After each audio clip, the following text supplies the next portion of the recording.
చెప్పు రేవంత్, ఇప్పుడు తల నరుక్కుంటావా? ఏమన్నావు? అధికారంలోకి వచ్చిన 2 ఏళ్లలోనే 70,000 ఉద్యోగాలు ఇవ్వకుంటే తల నరుక్కుంటున్నావా? గుర్తుందా? ఉండదులే, ఎందుకంటే నీకు ఎంతసేపు తిట్లు, ఒట్లు, బూట్లు నాకే పాటలు ఇవే కదా గుంపు మెస్రి నీ కంపు నోట వచ్చేవి. అందుకే ఓ నిరుద్యోగి దిమ్మ తిరిగి మైండ్ బ్లాక్ అయ్యే సమాధానం ఇచ్చాడు. వింటావా రేవంత్?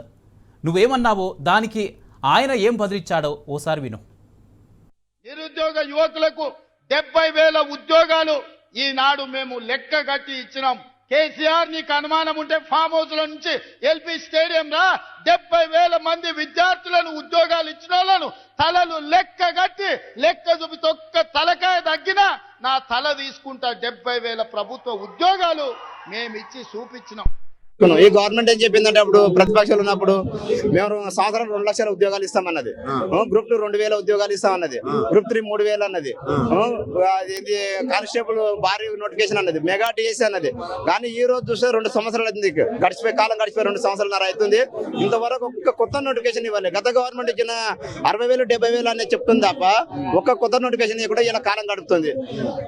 ఆ రోజు ప్రతిపక్షం ఉన్నప్పుడు మళ్ళీ చిక్కడపల్లి లైబ్రరీకి ప్రతి ఒక్కరు నాయకుడు వచ్చి బలమూరు వెంకట గానీ, రియాజ్ సార్ గానీ, కోదండరామ్ సార్ గానీ, ఆకునూరు మురళి గానీ ఆ రోజు చిక్కడపల్లి లైబ్రరీకి వచ్చి విద్యార్థులను వాడుకొని ఆ రోజు మన గవర్నమెంట్ వస్తే మనం న్యాయం చేస్తాం, మేము కొట్లాడతాం, మేము ముందర ఉంటామని ఆ రోజు చెప్పారు.